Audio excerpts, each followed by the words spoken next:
What up, YouTube? It's your boy G YouTube back at it again with another video for you. Without any further ado, let's just jump right into this video. The Boston Celtics organization has changed significantly over the past few years since the departure of Isaiah Thomas, of whom is only 5 years removed from an MVP caliber season, averaging 28.9 points, 5.9 assists on about a steal a game, and was almost part of the 50-40-90 club, shooting 90% from the free throw line, 38% from 3, and 46% from the field. He was then traded for Kyrie Irving, who left in free agency after 2 injury-riddled seasons, followed by the signing of Gordon Hayward that same season. He then departed the team after 3 seasons from Jason Tatum and Jaylen Brown arrival in the 2018 playoffs that really just left no significant role on the team for Gordon Hayward. Followed by this, Danny Ainge then proceeded to acquire Kemba Walker rather than paying Terry Rozier, which in hindsight was not the greatest decision, although they were applauded for acquiring an all-star guard to replace the departure of a superstar Kyrie Irving at the time. Kemba Walker's time in Boston and Rozier's time in Charlotte have been very comparable, and many will say that the Hornets clearly won the trade because of the contract that each of these players were on, to which I fall into that category for this very reason. This flop of a trade then turned into the first big move for the new GM Brad Stevens, after Danny Ainge agreed to step down as GM and Brad Stevens was essentially failing up in the ladder of command after failing to get the Celtics deep into the playoffs in previous years. Trading Kemba Walker to the OKC Thunder to get rid of this contract that goes through the summer of 2023 was the first move that Brad Stevens decided to do, which frees up almost $10 million in cap space each year when you cancel out the contracts of Moses Brown and Al Horford, of whom they received in return. I break down this trade in a previous video that I will have the link for in the description, and there will be a banner right here for you. There you go, if you want to go check it out. The question now is, where do the Boston Celtics go from here?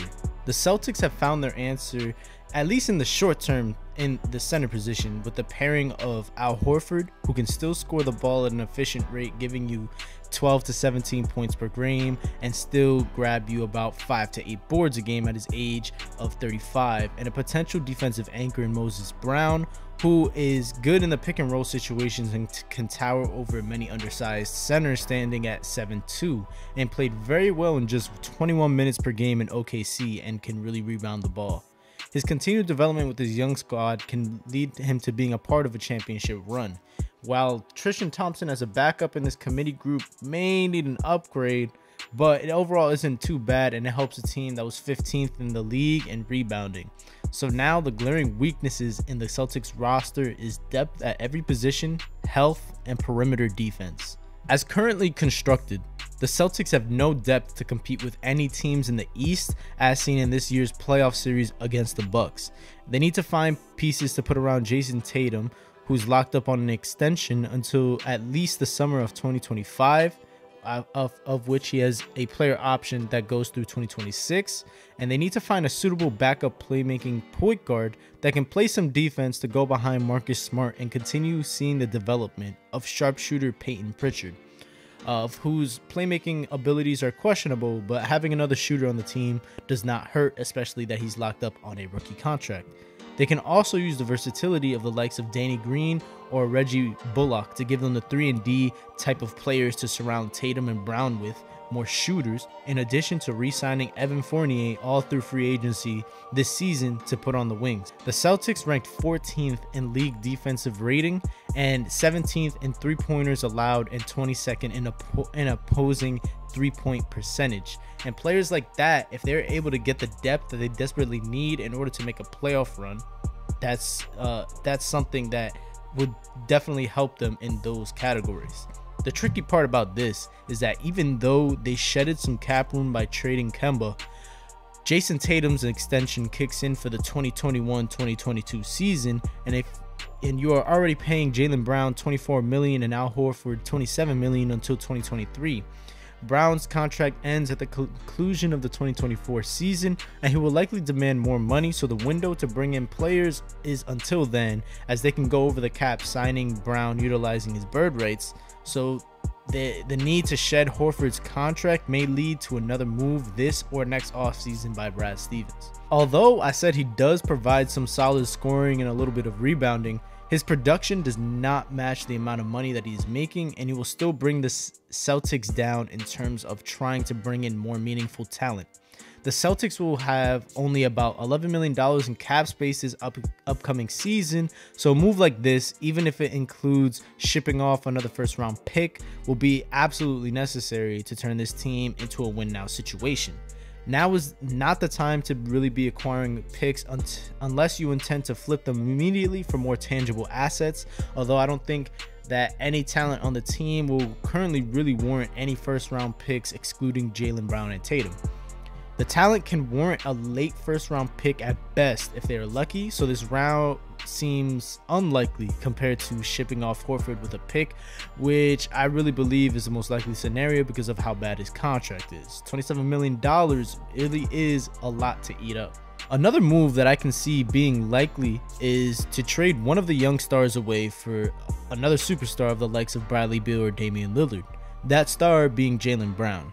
Brown has improved every year since he has been in the NBA and has shown capabilities to be a great two-way player comparable to the likes of Paul George and Kawhi Leonard, but the offensive firepower Beal and Lillard offer respectively is something that Brown may not be able to ever eclipse in his career. And with the Portland Trailblazers coming to a crossroads with Lillard and the Wizards being seemingly directionless, a younger star with more time to put a solid squad around them may be the route that these teams choose to take.